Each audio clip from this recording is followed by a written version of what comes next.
મિત્રો, એક છોકરો સફળતાના શિખરોને સ્પર્શ કરી રહ્યો હતો, પણ એક સમયે તેના માટે આ બધું એટલું સરળ ન હતું. એક સમયે એટલું કંઈ પણ ન હતું. જ્યારે તે દરેક નાની વાત પર નિર્ભર હતો, ત્યારે કોઈએ તેને દિવસના 2 વખતના ભોજનની સાથે ટેકો આપ્યો. મિત્રો, વર્ષો વીતી ગયા છે, પછી તે સફળ માણસને તે દિવસ યાદ આવે છે. તે વ્યક્તિને તો ભૂલી શક્યો નથી અને તેની સ્મૃતિ પણ વ્યથા કરતો રહે છે. અને એક દિવસ જ્યારે તે અતિશય બેચેન બની જાય છે, ત્યારે તે ઘણી શોધ કર્યા પછી પણ તે વ્યક્તિને શોધવા નીકળે છે. મિત્રો, જ્યારે તે વ્યક્તિ સુધી પહોંચે છે, ત્યારે તે પહોંચતા જ તે રડવા લાગે છે.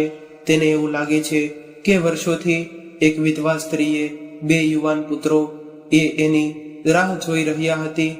અને તો મિત્રો, આ એક એવી ખૂબ જ રસપ્રદ વાર્તા છે. આ વાર્તા તમારા હૃદયને સ્પર્શ કરી જશે અને આ વાર્તા સાંભળ્યા બાદ તમારી આંખોમાંથી આંસુ પણ આવી જશે. તો ચાલો આપણે જાણીએ આ વિડીયોમાં આગળ આ વાર્તા. પરંતુ મિત્રો, વિડીયોમાં આગળ વધતા પહેલા મારી તમને વિનંતી છે કે જો વિડીયો પસંદ આવે તો વિડીયોને લાઈક કરીને ચેનલને સબસ્ક્રાઇબ જરૂરથી કરજો, જેથી અમારી હિંમત વધતી રહે. તથા કોમેન્ટ બોક્સમાં સાચી શ્રદ્ધાથી હર હર મહાદેવ લખી દેજો, જેથી ભગવાન ભોલેનાથની કૃપા હંમેશા આપણા સૌ પર બની રહે. મિત્રો, વાર્તા ગુજરાત રાજ્યના પંચમહાલ જિલ્લાના એક ગામડાની છે. એ ગામમાં એક છોકરો તેના માતા પિતા સાથે રહેતો હતો. તે છોકરાનું નામ અંકિત હતું. મિત્રો, અંકિતના માતા પિતા ખૂબ જ ગરીબ હતા અને અંકિત તેની 4 બહેનોમાં સૌથી મોટો ભાઈ હતો. મિત્રો, તેના ઘરમાં ગરીબી એટલી આંટો લઈ લીધી હતી કે પેટ ભરીને 2 ટાઈમ જમવાનું પણ વ્યવસ્થા તેના ઘરમાં ન હતી. તેના માતા પિતા દિવસ રાત મહેનત કરીને મજૂરી કામ કર્યા પછી પણ જ્યારે તેનું પેટ ન ભરાય ને ત્યારે તે ગુસ્સા અને હતાશાને કારણે તેના માતા પિતા ક્યારેક બાળકોને મારતા હતા. અને અંકિત આનાથી ખૂબ જ પરેશાન રહેતો હતો. આ બધાથી કંટાળીને એક દિવસ અંકિત પોતાનું ઘર છોડીને પંચમહાલથી 500 કિલોમીટર દૂર માયાનગરી મુંબઈ પહોંચી ગયો. તે જ્યારે મુંબઈ સ્ટેશને પહોંચ્યો ત્યાર પછી તે ત્યાંની ભીડને અનુસરીને એક મલાડ વેસ્ટ પહોંચ્યો અને ત્યાં પહોંચ્યા પછી તે લોકલ સ્ટેશન પર થોભી જાય છે અને આજુબાજુમાં જુએ છે તે ક્યાં આવી ગયો છે.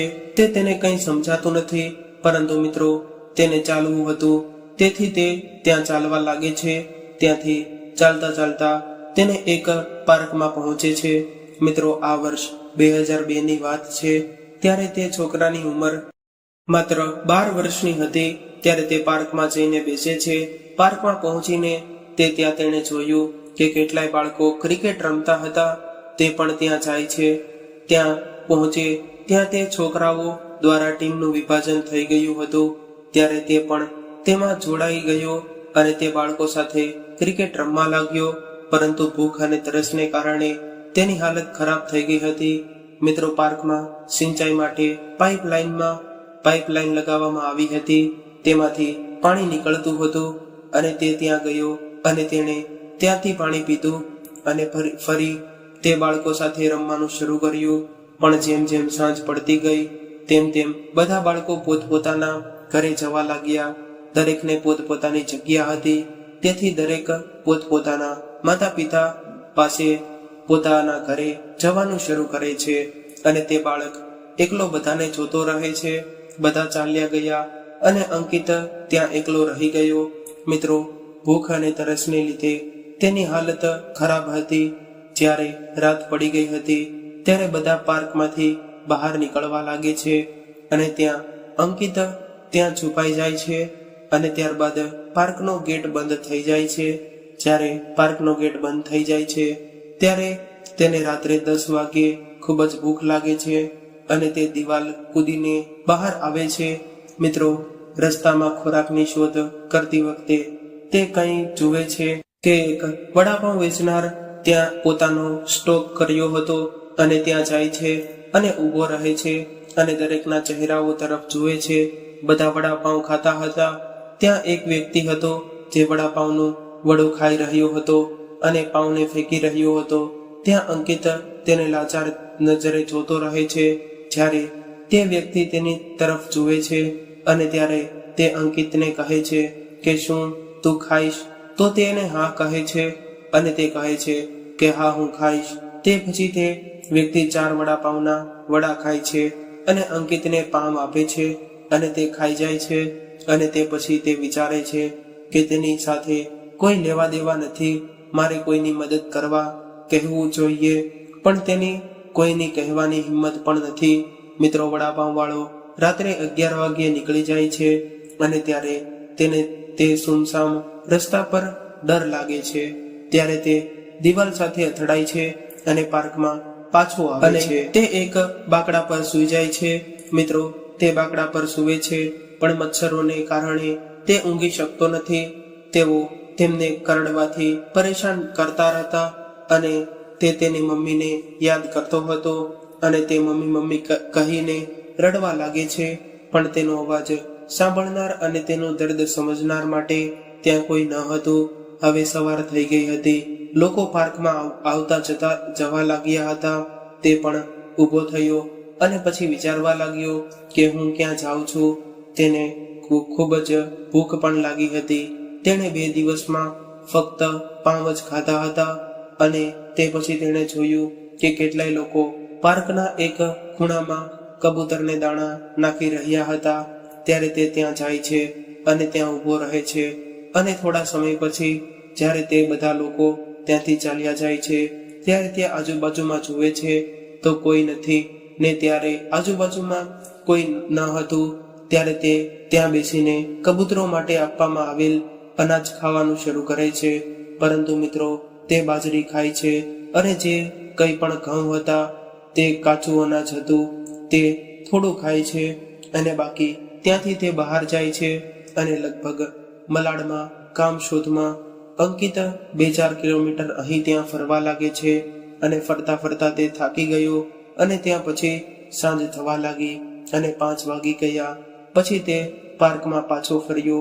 હવે તે ફરીવાર તે પાર્કમાં આવ્યો અને તેને ત્યાં કંઈ કામ મળતું નથી. 12 વર્ષના બાળકને આ માયાનગરી મુંબઈમાં કોણ કામ આપશે? પરંતુ આજે તેના માટે સારી વાત એ હતી કે આજે જઈને ક્યાંય ભંડારાનું આયોજન કરવામાં આવ્યું હતું અને ત્યાંથી તે ભરપેટ ભોજન ખાઈ લીધું અને થોડું તે એક પડીકામાં લઈને પણ આવ્યો હતો અને પાર્કમાં આવીને એક છોડની વચ્ચે તેણે સંતાડી દે છે અને બધા બાળકો સાથે તે ક્રિકેટ રમવા જાય છે અને તેમની સાથે જોડાય છે અને રમવાનું શરૂ કરે છે. મિત્રો, ફરી રાત થઈ ગઈ છે. બધા બાળકો પોતપોતાના ઘરે ચાલ્યા ગયા. પરંતુ આજે જે વ્યક્તિ પાર્કની સંભાળ રાખતો હતો તે અંકિતને જોયો અને તેણે પાર્કની બહાર કાઢી મૂક્યો અને આ પાર્કને રાત્રિના સમયે બંધ કરવામાં આવતો હતો કારણ કે રાત્રિના સમયે નશાખોરો પાર્કમાં રહેતા હતા અને પાર્કમાં ગંદકી કરતા હતા.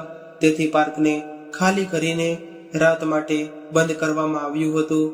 તેથી જ્યારે ત્યાંનો વોચમેન અંકિતનો હાથ પકડીને તેને બહાર લઈ ગયો, ત્યાંથી તેને કામની શોધમાં અહીં તહીં ભટકવા લાગ્યો અને જ્યારે રાત્રે 1 વાગી જાય છે ત્યારે તે ફરી એકવાર પાર્ક તરફ આવે છે અને પાર્કની દિવાલ ઉપરથી ચડીને તે અંદર આવે છે અને પેલા છોડમાં છુપાયેલું તેનું જે પડીકું હતું તેને બહાર કાઢી અને ખાય છે.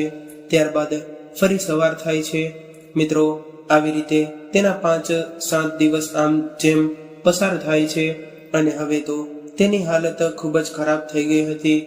તે અહીં કબૂતરના દાણા ખાઈને પોતાનું ગુજરાન ચલાવે છે અને કામની શોધખોળ કરવા લાગે છતાં પણ તેને કોઈ કામ નથી મળતું. આથી તે ફરતો રહ્યો અને આખી રાત તેને મચ્છર કરડતા હતા. તેને કારણે તેની તબિયત પણ બગડી જાય છે અને તેને તાવ આવવા લાગે છે. મિત્રો, તેને તાવ આવે છે ત્યારે તે ચાલી પણ શકતો ન હતો અને ત્યારે તે પાર્કમાં એક બેન્ચ પર સૂઈ જાય છે અને જે સવાર સુધી આમ જ સૂતો રહે છે. જ્યારે લોકો મોર્નિંગ વોક માટે આવે છે ત્યારે તે 4 ડગલા દૂર જઈને જમીન પર સૂઈ જાય છે. ત્યારે ત્યાં ઘણા બધા લોકો બેઠા હોય છે અને તે બધાની નજર તેના પર પડે છે, પરંતુ તેને ટેકો આપવા માટે કોઈ પણ નથી આવતું. પરંતુ તેઓ પણ તે એવી વાતો કરતા હતા કે આજ કાલના બાળકોને તો જુઓ, નાના બાળકો પણ વ્યસનના રવાડે ચડી જાય છે અને નશો કરીને આ રીતે સૂવે છે. મિત્રો, ત્યારે લગભગ 65 વર્ષનો એક વ્યક્તિ, વૃદ્ધ વ્યક્તિ ત્યાં પાર્કમાં આવીને એક બેન્ચ પર બેસે છે. તેમનું નામ રમેશ છે. જ્યારે તે બેન્ચ પર બેસ્યો ત્યારે તેના કાનમાં કોઈનો અવાજ આવે છે. તેમને અંકિતનો અવાજ સંભળાય છે. ત્યારે તે મમ્મી મમ્મી કહીને વિલાપ કરી રહ્યો હતો. ત્યારે તે વૃદ્ધ વ્યક્તિ ઉઠે છે અને તેની તરફ જાય છે. તેના શરીર પર હાથ મૂકે છે. ત્યારે તેને ખૂબ જ તાવ આવે છે. તેઓ કહે છે, ત્યારે તે વૃદ્ધ વ્યક્તિ એવું કહે છે, અરે તને તો ખૂબ જ તાવ ભર્યો તું છો. તે વૃદ્ધ વ્યક્તિ કહે છે, દીકરા, તારું નામ શું છે? તારી તબિયત તો ખૂબ જ ખરાબ છે અને તું અહીં એકલો શું કરે છે? હવે મિત્રો, જ્યારે રમેશ તેની સઘન પૂછપરછ કરે છે ત્યારે તેઓને ખબર પડે છે કે કોઈને કશું કહ્યા વગર તેના ઘરેથી ભાગીને આવ્યો છે અને તેનો હાથ પકડીને કહે છે, દોસ્ત, મને તારી દવા કરાવવા દે. જ્યારે તે તેનો હાથ પકડીને ચાલવાનું શરૂ કરે છે ત્યારે તે માત્ર 2 પગલાં ચાલે છે અને પછી ઠોકર ખાય છે અને પડી જાય છે અને પછી તેમાંથી ઉઠીને ચાલવાની પણ તાકાત નથી. રમેશ જે પોતે 65 વર્ષના હતા, તેમની પીઠ પર તેમને કોઈક રીતે ઉઠાવીને પાર્કમાં બહાર કાઢે છે. પછી તે રિક્ષા પકડીને પછી તેને એક ડોક્ટર પાસે લઈને જાય છે અને ત્યારે ડોક્ટર અંકિતને તાવના 3 ડોઝ આપે છે અને પછી કહે છે કે કાલે ફરી આવજો. હવે રમેશ તેની આંખોમાં જુએ છે અને કહે છે કે તું ક્યાં જઈશ? તે કહે છે કે હું પાર્કમાં જઈશ. અને પછી તેનો વિચાર આવે છે કે તેની હાલત તો ઘણી ખરાબ છે. તે પાર્કમાં જશે તો તે મરી જશે. આવું વિચારીને તે તેમની સાથે તેમની રૂમમાં લઈ જાય છે. રમેશ રહેતા હતા એ એક નાનો ઓરડો હતો. ત્યાં એક તેમનો પલંગ હતો. ત્યાં તેઓ એ અંકિતને પલંગ પર સુવડાવ્યો અને પછી રમેશ તેમના માટે જમવાનું બનાવે છે. અને અંકિત 7 થી 8 દિવસથી નહાયો પણ ન હતો અને તેના માટે તે રોટલી બનાવે છે અને તેને ખવડાવે છે. તેને ખાવાનું ખૂબ જ ગમે છે, પણ તાવને કારણે તેને કોઈ પણ સ્વાદ આવ્યો નહીં. અને ત્યારબાદ ડોક્ટર દ્વારા અપાયેલ જે દવા હતી તેઓ તેને આપે છે અને પછી આરામ કરવાનું કહે છે. તે જ્યારે સૂઈ જાય છે પછી સવારના 4 વાગ્યે ત્યારે તેમને તાવ કંઈક હલકો થતો હતો અને હવે સવારે 8 વાગ્યે રમેશે અંકિતને કહ્યું કે હું કામ પર જાઉં છું, તું ક્યાંય જતો નહીં, અહીં જ રહેજે અને આરામ કરજે. અને જો તમે ભૂખ લાગે તો રોટલી પડી છે તો તે ખાઈ લેજે. હું રાત્રે 11 વાગ્યે આવીશ. એટલું કહીને રમેશ પોતાના કામ પર ચાલ્યા ગયા. મિત્રો, રમેશ ઉત્તર પ્રદેશના બધાઈ જિલ્લાના રહેવાસી હતા અને તેઓ છેલ્લા 40 વર્ષોથી માયાનગરી મુંબઈમાં રહેતા હતા અને વિવિધ પ્રકારના કામ કરતા હતા. અને પછી જ્યારે તે વૃદ્ધ થયા ત્યારે તે છેલ્લા 5 વર્ષથી ભેલપુરી વેચે છે, કારણ કે હવે વૃદ્ધાવસ્થાને કારણે તેઓ અન્ય કોઈ મહેનત કરી શકતા નથી. તેથી તે છેલ્લા 5 વર્ષથી ભેલપુરી વેચી રહ્યા છે અને હવે તેમની ઉંમર 65 વર્ષની છે. તો તે કહે છે કે હું જાઉં છું અને હું રાત્રે 11 વાગ્યે આવીશ, તું ક્યાંય જતો નહીં. એટલું કહીને તે તેની ભેલપુરીના વાસણ ઉપાડે છે. તેના પર તે ભેલપુરી વેચે છે. તે 3 પગવાળું સ્ટેન્ડ હતું. તે તેને ઉપાડે છે અને પછી તે ચાલ્યા જાય છે. રૂમની બહાર તે કહે છે, હું 11 વાગ્યે આવીશ. મિત્રો, રમેશના જવાની સાથે જ તે અંકિતની હાલત એટલી ખરાબ થઈ જાય છે કે તેને ઉલટી થવા લાગે છે અને તે ધ્રુજવા લાગે છે અને પરસેવો આવવા લાગે છે, ઠંડી લાગે છે. તેથી બધો હોશ તે ગુમાવી દે છે અને તે બેચેની અનુભવવા લાગે છે. ત્યારે અંકિત તે જ રૂમમાં બેભાન થઈ જાય છે. જ્યારે તે બેભાન થઈ જાય છે ત્યારે રમેશ તેની દુકાન બંધ કરીને દરરોજ 11 વાગ્યે આવે છે. પણ આજે રાત્રે તે માત્ર 9 વાગ્યે પાછા આવ્યા હતા, કેમ કે તેનું મન લાગતું ન હતું. એટલે તે તેની દુકાન બંધ કરી અને રૂમમાં આવ્યા. મિત્રો, જ્યારે રમેશે તેમની રૂમની અંદર દ્રશ્ય જોયું તો તેઓ અંકિતને જોઈને ડરી ગયા. તેને એવું લાગી રહ્યું હતું કે જાણે અંકિત મૃત્યુ પામ્યો હોય. જ્યારે તેની પાસે ગયા, તેને એવું લાગી રહ્યું હતું કે જાણે અંકિત મૃત્યુ પામ્યો હોય. જ્યારે તેઓ તેની પાસે પહોંચ્યા ત્યારે તેમને ધબકારાની લાગણી અનુભવી અને જોયું કે શ્વાસ લઈ રહ્યો છે. તે બેભાન પડેલો હતો. મિત્રો, ત્યારે તેઓએ તેમને કઈ રીતે જગાડીને તેને એક સરકારી હોસ્પિટલમાં લઈ જઈને ત્યાં દાખલ કર્યો. તપાસ કરવા ખબર પડે કે તેને મેલેરિયા થયો છે અને તે 2 દિવસ સુધી હોસ્પિટલમાં દાખલ રહે છે અને પછી ડોક્ટરે તેમને રજા આપે છે. ત્યારે તેઓ બંને ઘરે આવે છે. હવે તેમને સારું લાગે છે. તે પછી રમેશ 2 દિવસ પોતાના કામ પર ન ગયા અને ઘરે રોકાયા.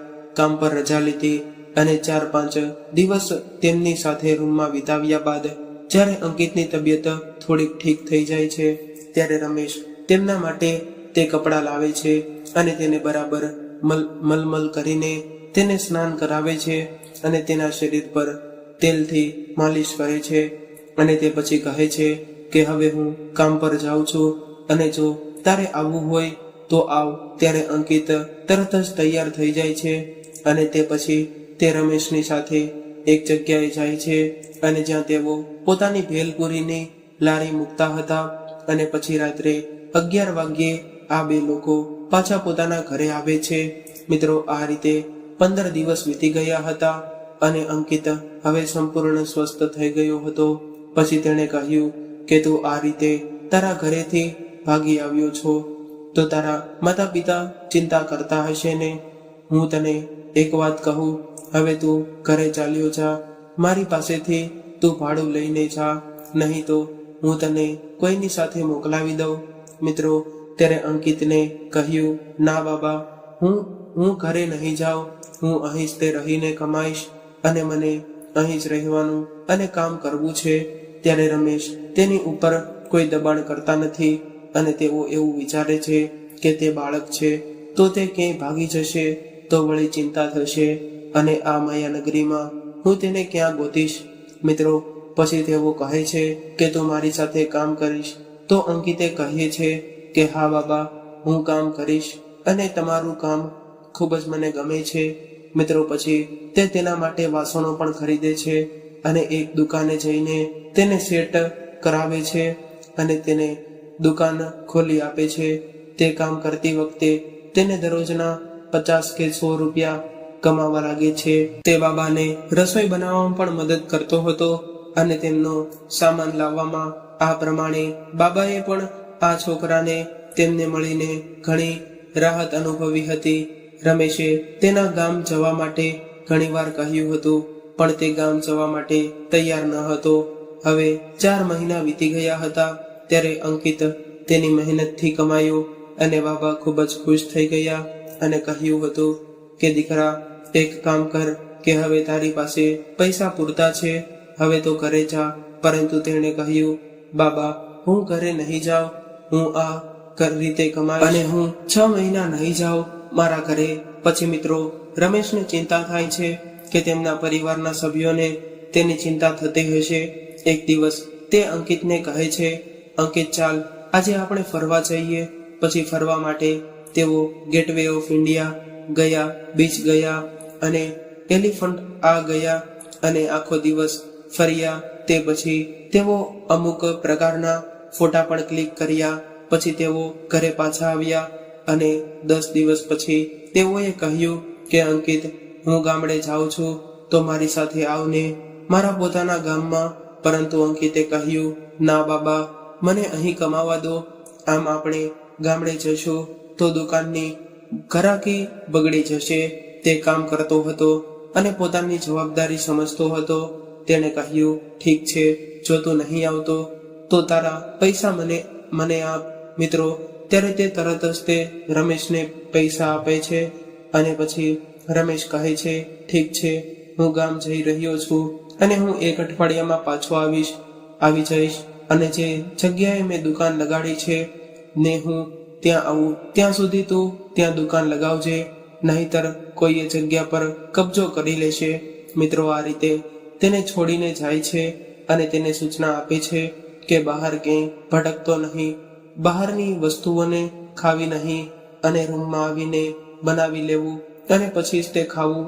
મિત્રો, રમેશ તેના ઘરે જવા માટે નીકળી જાય છે, પરંતુ તેના ઘરે જતા પહેલા તેઓ ગુજરાતમાં અંકિતના ઘરે જાય છે. ત્યાં કે તેઓ પંચમહાલ જિલ્લામાં જાય છે, જ્યાં તેઓ તેના ઘરે પહોંચે છે, કારણ કે તેઓએ અંકિતને સરનામું પૂછ્યું હતું. તેઓ તેના પરિવારને મળવા તેના ઘરે જાય છે. તેઓ આમ કરે છે અને પુરાવા તરીકે તેને ફોટો બતાવે છે અને કહે છે કે તમારો દીકરો મારી સાથે રહે છે, તે આ રીતે મુંબઈ આવ્યો છે અને હવે ફરી તે કમાઈ રહ્યો છે.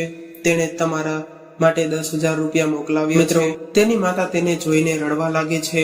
તે ત્યારબાદ કહે છે કે ઠીક છે, ચિંતા કરવાની કોઈ વાત નથી. મેં તેને ઘણીવાર કહ્યું ચાલ ઘરે જઈએ, ચાલ ઘરે જઈએ, પણ આજે નહીં, કાલે તે ચોક્કસ આવશે. હું તેને જબરદસ્તીથી ન લાવી આવ્યો અને પછી હું જ્યાં રહું છું તે મંદિર પ્રશ્નનો આ સરનામું છે, તેથી જો તમે ઈચ્છો તો આવજો. પછી ત્યાંથી આવ્યા બાદ રમેશ છેવડે માં તેમના ઘરે જાય છે અને અંકિતને અહીં તેમના હડા પર ભેલપુરીની દુકાન બનાવવાનું શરૂ કરે છે અને બાબાની રાહ જોવા લાગે છે. પરંતુ મિત્રો, એકવાર રમેશ ગયા પછી તેઓ ક્યારેય પણ પાછા નહીં આવ્યા. ત્યારે અંકિત ચિંતિત થઈ જાય છે. 1 મહિનો થયો, 2 મહિના, 6 મહિના રાહ જુએ છે.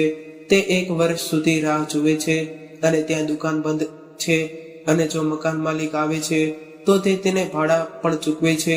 મિત્રો, 12 વર્ષોનો આ છોકરો આ રીતે સંઘર્ષ કરી રહ્યો હતો. જ્યારે તેણે એક જ વર્ષમાં 50,000 થી 60,000 પછી ખૂબ જ જલ્દીથી કામ શીખે છે અને દિવસ બમણા અને રાત 4 ગણા કરીને તે પૈસા કમાવાનું શરૂ કરે છે. મિત્રો, 2015 સુધીમાં તે મહિને 1 લાખ રૂપિયા કમાવાનું શરૂ કરે છે. ત્યારબાદ તે તેના ભાઈને ફોન કરે છે અને તેના પિતાને પણ મુંબઈ બોલાવી લે છે.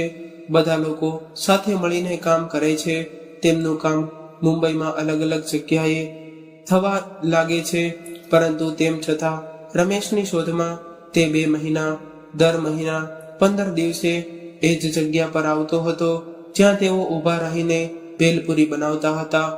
કોણ જાણે તે રમેશને મળી શકશે કે નહીં. બાબા ગામમાંથી ફરી આવવાનું જોઈએ અને 2018 આવે છે. હવે અંકિતને ખાતરી થઈ ગઈ હતી કે તે હવે ઉંમરમાં મોટા થઈ ગયા હશે. ખબર નહીં હવે તે આ દુનિયામાં હશે કે નહીં. મિત્રો, તે તેનો સામાન લઈ ગયો હતો, તે જે તેઓ તેમને આપી ગયા હતા. જો હું ક્યારેય બાબાને મળીશ તો હું સામાન તેમને આપી દઈશ. અને મિત્રો, તેમાં તે 3 ડાયરીઓ પણ હતી, જેમાં તે ભેલપુરીમાંથી ખરીદેલા જથ્થાબંધ માલનો હિસાબ રાખતા હતા. ત્યારે અંકિતે તે ડાયરીનું દરેક પૃષ્ઠ ફેરવવાનું શરૂ કરે છે. તેમાં કેદાર જિલ્લાના બદામના હતા તેનું સરનામું મળે છે અને જ્યારે તેમના મિત્રને તે સરનામું વાંચ્યું ત્યારે તેઓ આ સરનામા પર જવાનું નક્કી કરે છે. તેની પાસે પહેલેથી જ એક કાર હતી, એક ઘર હતું, હવે તેની પાસે બધું જ હતું. મિત્રો, તે એક દિવસ તેનો સ્કોર્પિયો લઈને મુંબઈથી લઈને યુરી જવા માટે રવાના થાય છે. 2 દિવસ પછી તેઓ યુરી પહોંચે છે. જ્યારે તે એ સરનામે પહોંચ્યો ત્યારે તે દરવાજે પહોંચ્યો તો રમેશ ખાટલા પર બેઠા હતા. તેમને જોતા જ તે ઉદાસ હાલતમાં બેઠા હતા અને તેની કારની અંદર તેને જોઈને રડવા લાગ્યા. અને રમેશ તેને જોઈને તેને કારણે જુએ છે કે અંદર કોણ બેઠું છે એ સમજવાની તે કોશિશ કરે છે અને આ કાર મારા દરવાજે કેમ ઊભી છે. મિત્રો, તે તેની કાર તરફ જુએ છે. કોઈક રીતે અંકિત દરવાજો ખોલે છે અને બાબાને કહે છે. બાબા તે તેના પગે પડી જાય છે. ત્યારે તે ખૂબ જ રડતો હતો અને રમેશ સમજે છે કે આ તો એ છોકરો છે અંકિત. ત્યારે તેઓ પણ તેના માટે ખૂબ જ રડવા લાગી જાય છે.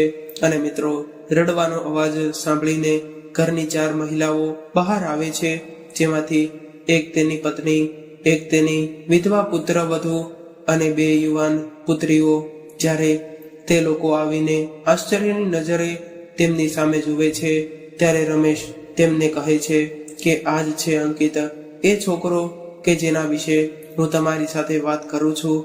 મિત્રો ત્યારે બધા લોકો તેને ચૂપ કરાવે છે અને લોકો ભેગા થાય છે.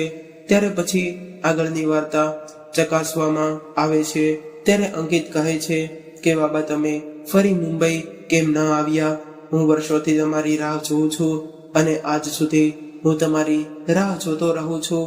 પછી રમેશ કહે છે કે હું તને શું કહું દીકરા, તારા ઘરેથી જ્યારે હું મારા ઘરે આવ્યો ત્યારે મારા મોટા પુત્ર કેદારની હાલત ખૂબ જ ખરાબ હતી. થોડા દિવસોમાં તેનું મૃત્યુ થઈ ગયું. તે પોતાના નાનકડા 3 બાળકોને છોડીને આ દુનિયામાંથી જતો રહ્યો. તે પોતાની પત્નીને છોડીને ચાલ્યો ગયો. મારે બીજા 3 પુત્રો છે, પણ તે જે પણ મૃત્યુ પામ્યો અને તેઓએ આ લોકોને સાવ અલગ કરી દીધા અને હવે આ લોકો માટે કોઈ જવાબદાર ન હતું. તેથી મેં અહીં કોઈ રીતે ટકી રહેવાનું શરૂ કર્યું અને પછી મને લકવો થઈ ગયો. મિત્રો જ્યારે રમેશને લકવો થઈ ગયો હતો અને તેઓ ચાલી પણ શકતા ન હતા ત્યારે તેઓ કોઈક રીતે પોતાના પરિવાર સાથે ટકી શક્યા હતા. તેમનો એક પુત્ર પણ હતો. તે સૌથી નાનો હતો. આજે તે 16 વર્ષોનો હતો. જ્યારે તેમનો પુત્ર ખૂબ જ નાનો હતો ત્યારે કેદારનું અવસાન થયું હતું. તે પછી તે પેલી યુવતીનોના ચહેરા જુએ છે અને તેઓ ખૂબ જ દુઃખ થાય છે. રમેશ કહે છે મને ખબર હતી કે હું મારી રાહ જોઈ રહ્યા હતા, પણ હું એ પણ જાણતો હતો કે તું ખૂબ જ સ્માર્ટ અને બુદ્ધિશાળી છો અને ખાતરી છે કે તું ચોક્કસ મુંબઈમાં પૈસા કમાઈ લઈશ. એટલે જ તે હું હળવો થઈ ગયો હતો અને મને એ પણ ખબર હતી કે મેં તારા પરિવારના સભ્યોને તારા ઘરનું સરનામું દીધું હતું અને 1 વર્ષમાં 6 મહિનામાં ચોક્કસ તે ત્યાં પહોંચી જશે. એટલે હું નિશ્ચિત હતો, પણ મારી એવી ઈચ્છા હતી કે મરતા પહેલા હું તને ફરી એકવાર મળવા માંગતો હતો. મિત્રો 1100 થી 1200 કિલોમીટર દૂર તેઓ પંચમહાલ જિલ્લાના. તેને મળવું ખૂબ જ અશક્ય હતું. ત્યારબાદ મિત્રો અંકિતના લગ્ન હતા નવેમ્બર 2018માં અને તેના લગ્નમાં રમેશનો સમગ્ર પરિવાર ગુજરાતમાં આવે છે અને ઘણા દિવસો સુધી તેઓ ત્યાં રોકાયા હતા. તેના લગ્ન પછી તે 2 યુવતીઓ હતી. જો તેમની પૌત્રીઓ હતા તે બહેન તરીકે તેની ખૂબ જ ધામધૂમથી તેના લગ્ન ઉત્તર પ્રદેશના ખૂબ જ સરસ છોકરાઓ સાથે ધામધૂમથી લગ્ન કરાવ્યા હતા. પછી રમેશનું પૌત્ર, તેનું નામ યોગેશ છે, તે તેની સાથે તેને મુંબઈ લઈ જાય છે અને તેને પોતાના બિઝનેસમાં જોડે છે. મિત્રો 1100 કિલોમીટર દૂર રહેતા હોવા છતાં પણ આ પરિવાર હવે એકબીજાની ખૂબ જ નજીક હતો. અને જ્યારે અંકિત રમેશને તેના ગામ લઈ ગયો હતો ત્યારે રમેશનું ખૂબ જ ભવ્ય સ્વાગત કરવામાં આવ્યું હતું. ત્યારે અંકિતે રમેશને કહ્યું કે જો તમે મારી મદદ ન કરી હોત તો હું આજે ન હોત. મિત્રો ઉપર ભગવાન બધું જ જુએ છે. તે કદાચ રમેશના નિસ્વાર્થ બલિદાન અને તપને જોઈ રહ્યા હતા. તો મિત્રો તમને આ વાર્તા કેવી લાગી કોમેન્ટ કરીને જરૂરથી જણાવજો. અને જો તમને આ વાર્તા થોડી પણ ગમી હોય તો વિડીયોને લાઈક કરીને આ ચેનલને સબસ્ક્રાઇબ કરીને કરજો. અને હા, નોટિફિકેશન બેલને જરૂરથી ઓન દબાવજો જેથી આગલી અપડેટ સૌથી પહેલા તમને મળે. તો ચાલો મિત્રો ફરી મળીશું એક નવી વાર્તા સાથે. ત્યાં સુધી તમામ મિત્રોને જય શ્રી કૃષ્ણ, રાધે રાધે, હર હર મહાદેવ. આ કહાનીને પૂરેપૂરી સાંભળવા માટે તમારો ખૂબ ખૂબ આભાર.